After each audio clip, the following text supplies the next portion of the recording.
All right, thank you everyone for joining us today. My name's Tom McHugh. I'm the Senior Manager Emerging Industries at AgriFutures Australia. We are recording this webinar, so I just request that anybody that's online that they mute their system and also preferably switch the webinar off. This recorded session will be made available on the AgriFutures website by mid next week. So I do ask that you do mute your system so that you can look at it at another time.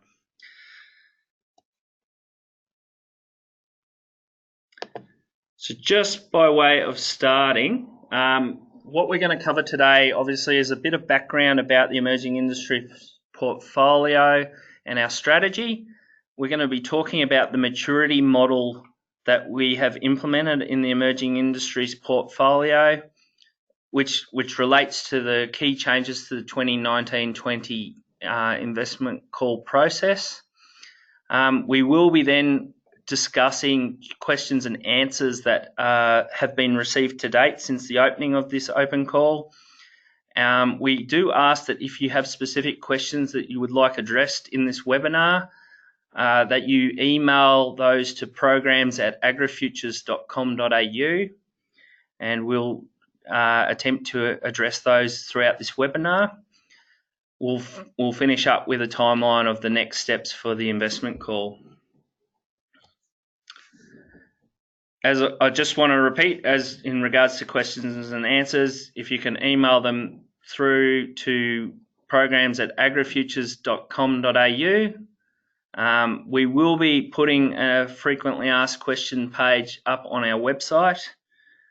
There will also be a video recording of this webinar, and then any subsequent details from the investment call will be posted on our website at www.agrifutures.com.au/emerging industries open call. Those details are on your screen as we speak. Just for the people that have joined, I'd like to ask that you mute your system. Thank you. And so we'll move into our emerging industry strategy now. I'm going to pass over to our chair of the Emerging Industries Advisory Panel, Brian Ruddle, who chairs our group, and I'm going to let him speak about the strategy and a few elements that we've discussed in our program. So over to you, Brian. Oh, that's great. Thanks very much for that, Tom, and welcome everyone. Just by way of background, the Emerging Industries strategy, or the program within AgriFutures Australia, is geared around supporting emerging industries that aren't currently levy paying. So I suppose we're working with new and emerging industries at all various stages, but this particular program isn't working with those that are through other levy groups within AgriFutures, or with other research and development corporations like MLA and HIA and the like. And our whole focus is on how we can help those industries grow. So the current strategy has a target of or helping organisations exceed 10 million. Individual industries exceed $10 million gross value of production. And I suppose that's how we've started to structure this particular open call, which I'll take you through in a bit more detail in a moment. The Emerging Industries Panel has been brought together to provide advice to AgriFutures on these particular investment calls. And I suppose to do that, we've had to develop some processes to look at different ways where we can help industries grow and expand. We've got a number of our panel members online today, and they've got experience in a range of different areas. There's recently emerged industries, economic development, a lot of work around startups, research management and commercialisation. And if you'd like any more details on the panel and the panel members, you can find those on the AgriFutures Australia website. Tom, if you'd just like to go to the next slide. So there's been a number of background reports that have been brought together on emerging industries. You can see in the picture on the right-hand side, there's the Coriolis report. There's also a Euromonitor report, and these reports can be found on the AgriFutures website. And we sort of recommend that industries have a look at those documents because it gives some background and insights that could be helpful for your applications. This is the second open call, but I suppose looking at previous industries that we've supported, it's been Plantago, camels, hemp, sesame, and others. And muted. I suppose part of this open call is to sort of look at all emerging industries. Those ones that's sort of looking at what other support we can provide. So if we go to the next slide. Unmuted.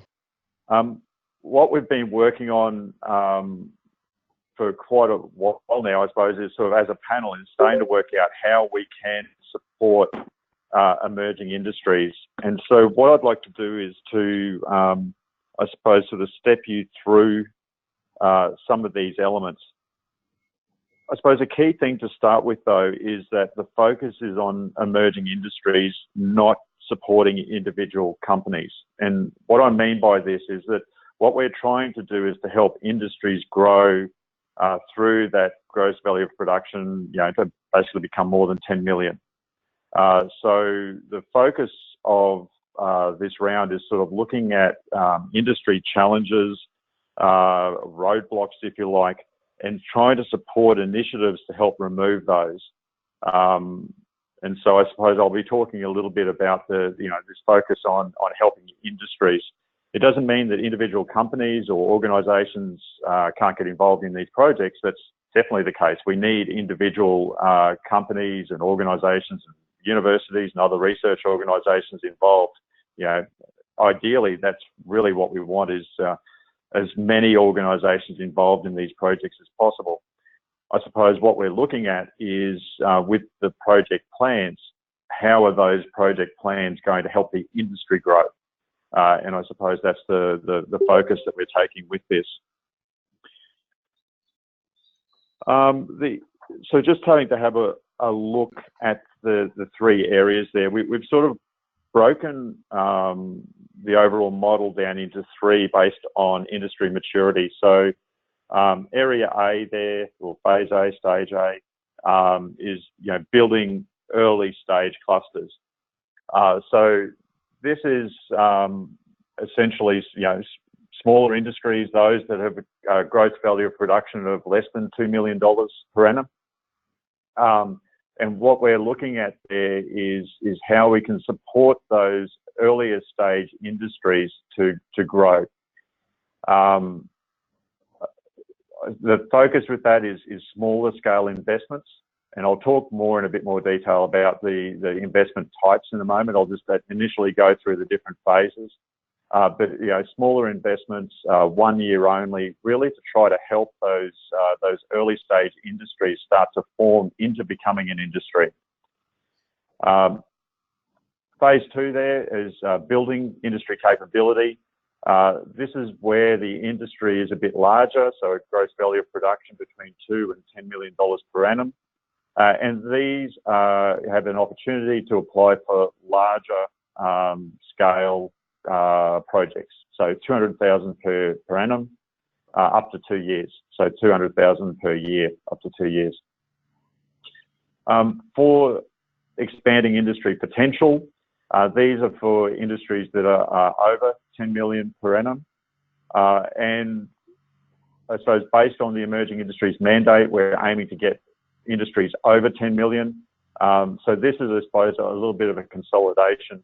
So it's not saying that these industries don't still have major challenges to overcome from a research perspective, but what we're looking at is 1 year projects to really sort of, if you like, unlock other investments. So looking at some of the key things that we can help support that will give confidence to existing industry stakeholders and potentially new industry stakeholders to get involved. moving then into the different types of projects. And what I'll do is I'll just give you some examples of each of the dot points there in the middle of the table.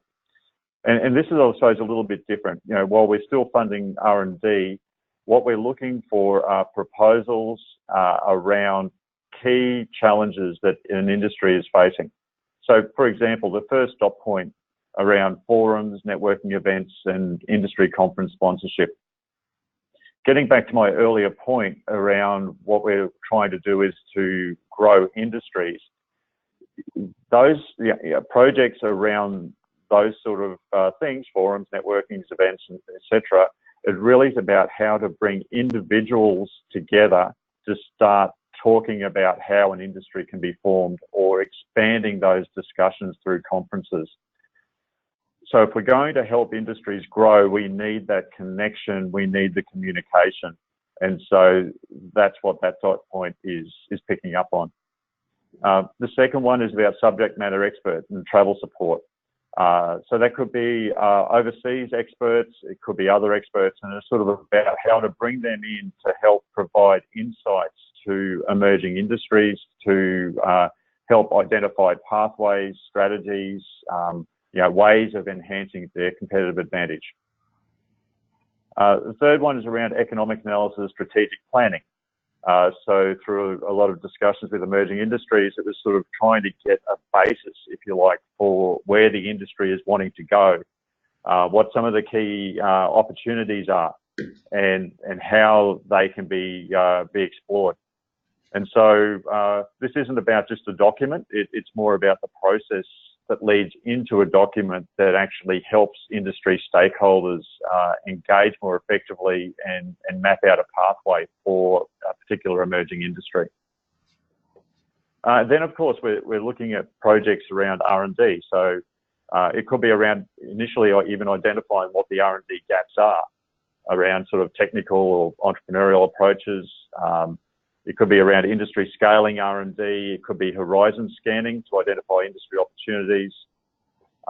It could be R&D to sustain investor or customer confidence and growth. And then also looking at R&D around value adding. And so it's not trying to be prescriptive in terms of this, but you can see that it's not just the traditional R&D around, say, production aspects. They could be a key challenge for an industry, but there could actually be R&D that's needed in other areas to actually provide that confidence. So with the investments, and as I said, we've got different amounts and timeframes for each of those three phases. We're looking for cash co-investment. For earlier stage emerging industries, it's desirable, and that's something that the selection panel will be taking into account.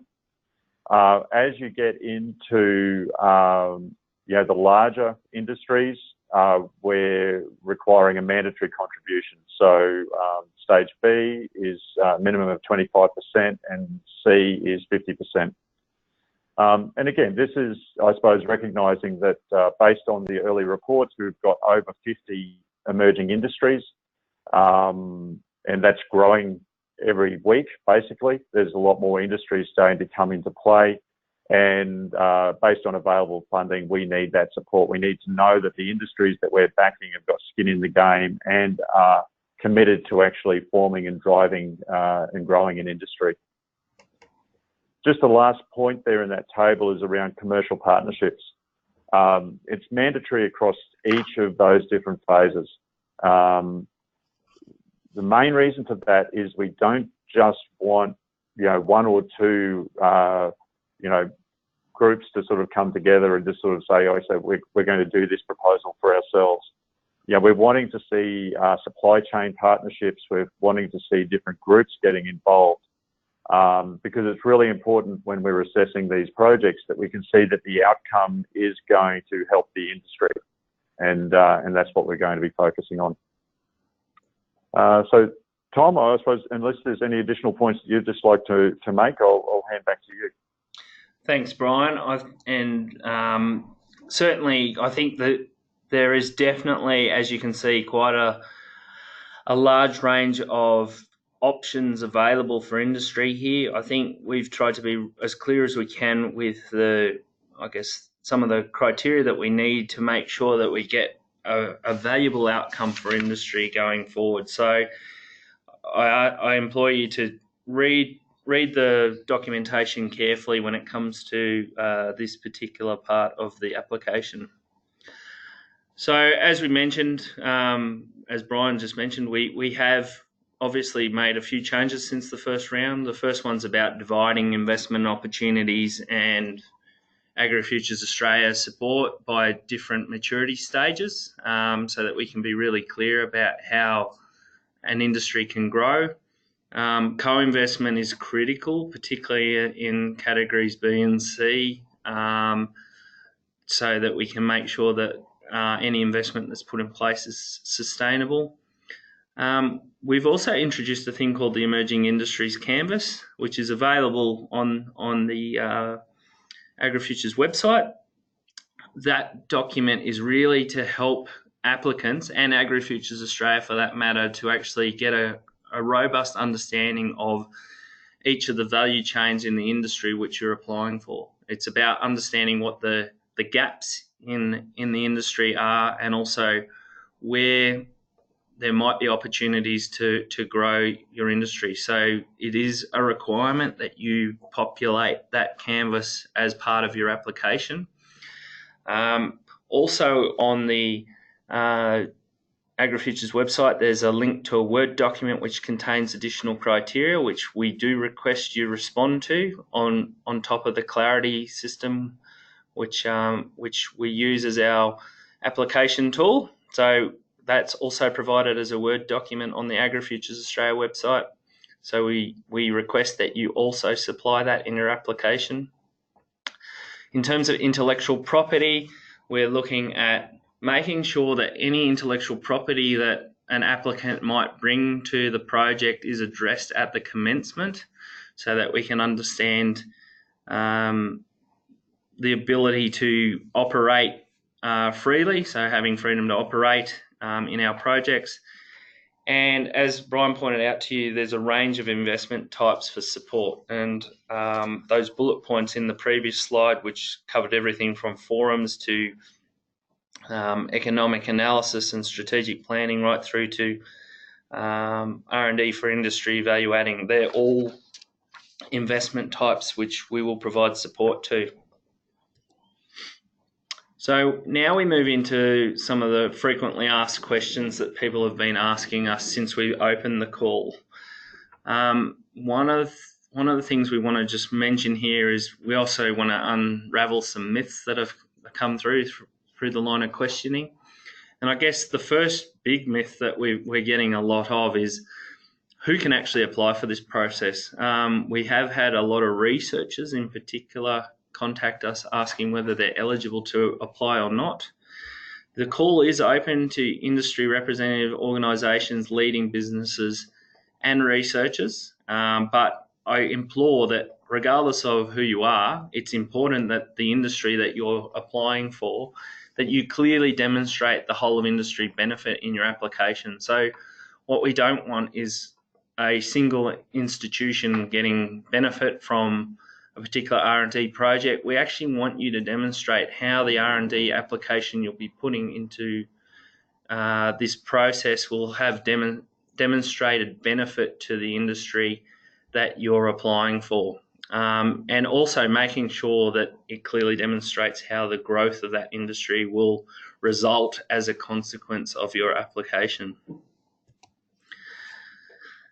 We've had a few people ask me what a canvas is. As I mentioned, there's a document on our website. Basically, what we're looking for in this canvas is that you clearly identify the industry's value chain that you'll be working with, what the gaps and growth opportunities are for that industry, and how those opportunities can be resolved through the research, development or extension project that you'll be supporting.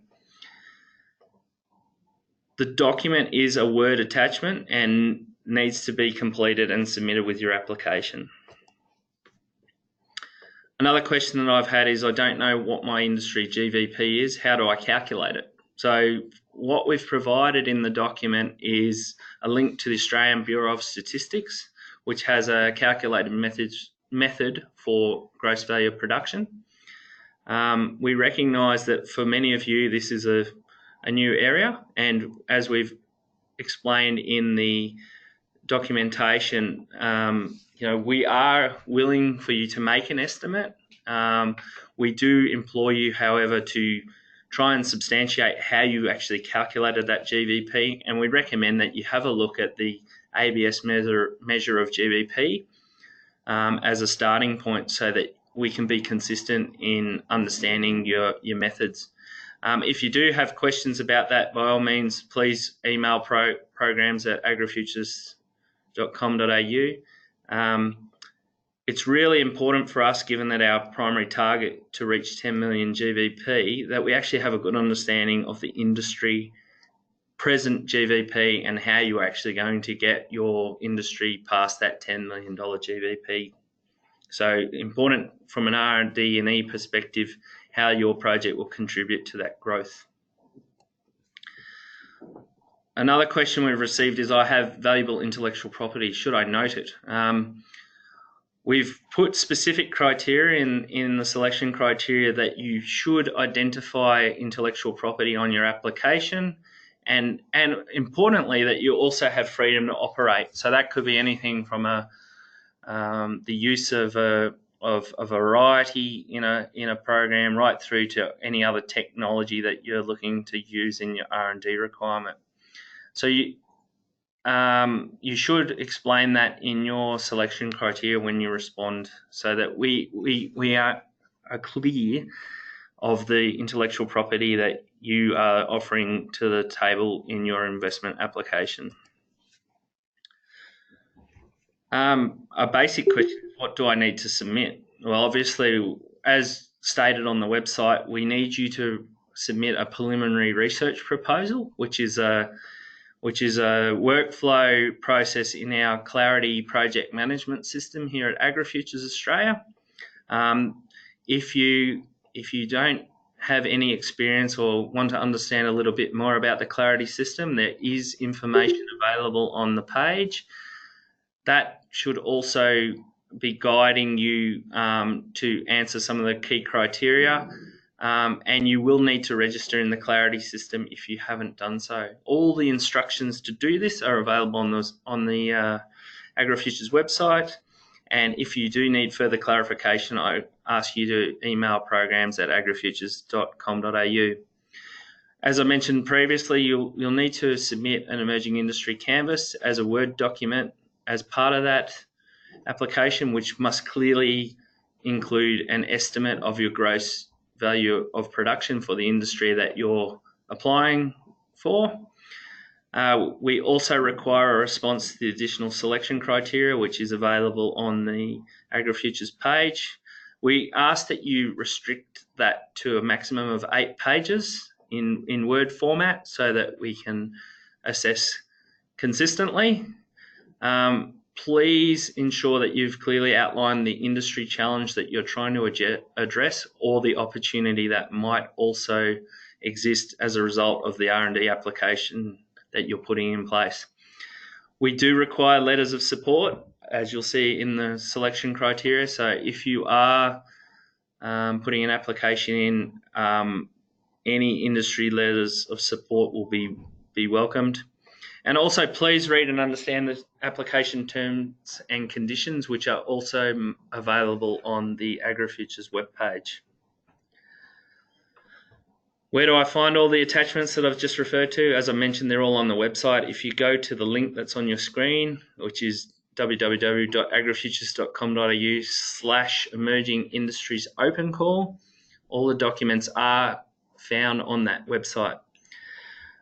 I will state that applicants need to ensure that all the PRP and attachments are submitted by the closing date, which is at 12 noon. And correction, that's Australian Eastern Daylight Savings Time. So that's East Coast. If you can have that by 12 noon, that is the closing date. That is 10 a.m. Western Time.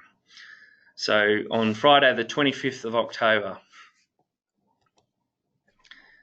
So this is where we now move to further questions. Now, I believe we have received a couple through programs at agrifutures.com, so I'm just asking our assistant Kirsty if she could just read those out and we'll attempt to answer them. Thanks, Tom. So we've got a question on, is the maximum investment on an industry basis or per project? So I'll have a go at that one, Brian. So it's on a per project basis, bearing in mind that we may receive multiple projects for an industry. So yes, those figures are on a per project basis. Do the project proposals need to be of a national basis and have national collaborators? My answer to that would be that it needs to be on an industry basis. So, for example, we have recently invested in the hemp industry as one of the projects that has come through AgriFutures. That is certainly nationally based, but I do encourage you to ensure that the industry that you're putting your application in for is well represented across the value chain.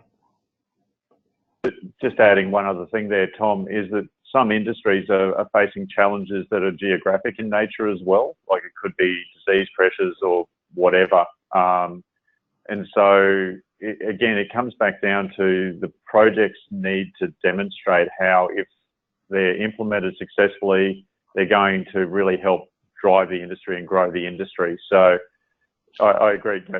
It's about looking at it as a national industry, but then I suppose really understanding where some of the key constraints are. Any other questions, Kirsty? So there's a question around how AgriFutures likes to work with project commercial outcomes, such as variety endpoint royalties. Can commercial divisions of profits be done via commercial agreements for those private business partners or institutions that co-invested cash or in-kind into the particular project? So the answer to that is, and I'll give you an example of a previous investment. We have had projects where there are things like plant breeders' rights and other royalties associated with the project. We are a government organisation, so we do have to demonstrate it is publicly funded money. We do have to demonstrate those findings to the whole industry. When a commercial player comes on board, they are subject to a commercial agreement and they'll be negotiated on a case-by-case basis. We've got another question. Can funding be applied for R&D projects that have already kicked off? Generally, what we would ask, if a project is already underway, that we would negotiate that contract rather than put a new contract in place. However, that being said, if there is another industry priority that isn't addressed in that proposal, we would encourage applicants to submit a proposal separately, and depending on the shortlisting process, we would make a determination whether or not it would be treated exclusively or as part of an existing investment. How can we know if our industry fits the bill for funding? Can we see a list? So I implore you to review the Coriolis scan as there and the Euromonitor scans which AgriFutures has conducted in the past. We have tried to be as extensive as we can with emerging industries. I would require that you can demonstrate your gross value of production for your industry, particularly if it's not listed in the Coriolis and Euromonitor scans. It's not an exhaustive list, as Brian mentioned earlier, but they, at the time of publishing, they were the industries that were identified. Now, if there's an industry that isn't included on that list, probably the best thing to do would be to email programs@agrifutures.com.au and we'll provide advice whether or not it's eligible or not. I will also implore that we mentioned at the beginning of this teleconference that levied industries aren't eligible under this program.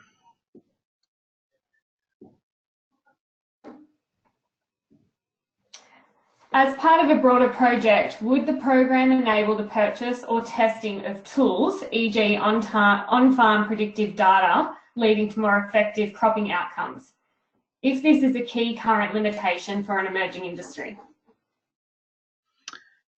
Comes back to our earlier comment about the emerging industry canvas. You need to clearly identify the industry need. If data limitations is an area that would be seen as a gap or an opportunity within a particular industry sector, yes, you can certainly put an application in, but once again, I implore you to consider the industry benefit. We are pushing heavily to ensure that any RD&E project that's invested in demonstrates a clear benefit to the industry need, and then it can achieve its 10 million GVP target.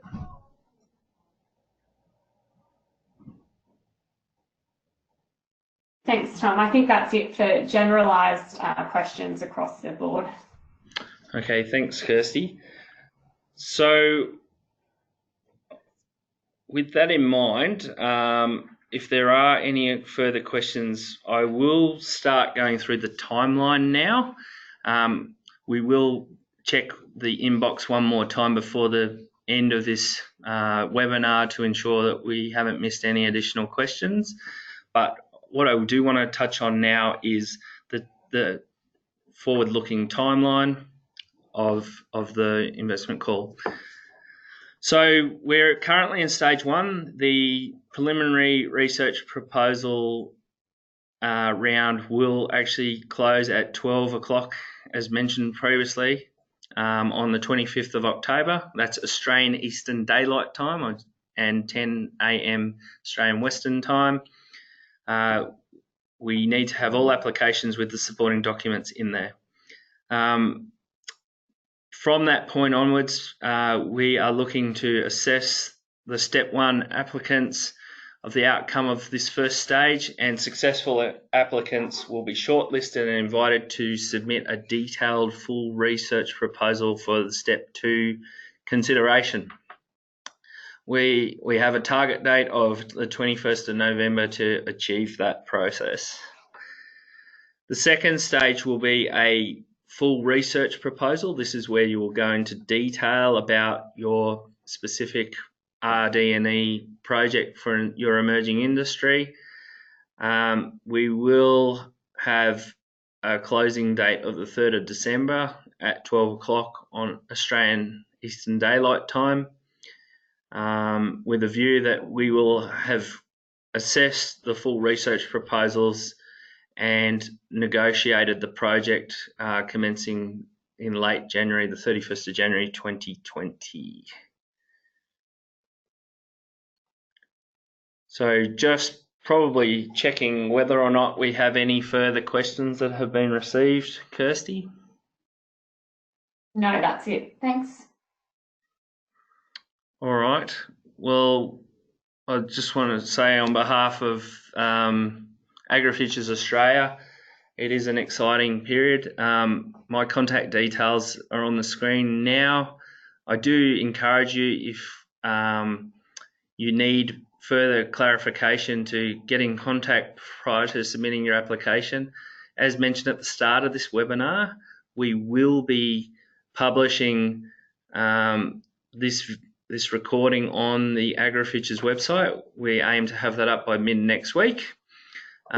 We are also encouraging anyone that's involved to subscribe to the Emerging Industries Program newsletter, which the link is on your screen. We will send an email out to everyone that's participated or registered their interest in this webinar once the video and questions are available on the site.